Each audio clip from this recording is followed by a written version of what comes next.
Топ-3 факта, о которых ты не слышал. Сдерживание чихания может повредить барабанные перепонки, кровеносные сосуды в глазах и даже вызвать аневризму мозга. Хотя шансы умереть от этого невысоки, они существуют, и этим не стоит рисковать. Сейчас самолеты летают медленнее, чем в прошлом. Сегодня беспосадочный рейс из Нью-Йорка в Хьюстон занимает 4 часа. В 1973 году такой же рейс выполнялся бы за без малого 3 часа.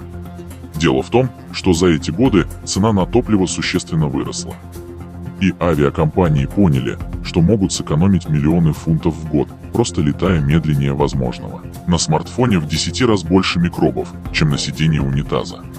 Люди редко чистят свой телефон, по крайней мере не так часто, как сиденье унитаза, совершая большую ошибку, так как мы везде носим с собой смартфон, а также позволяем другим им пользоваться.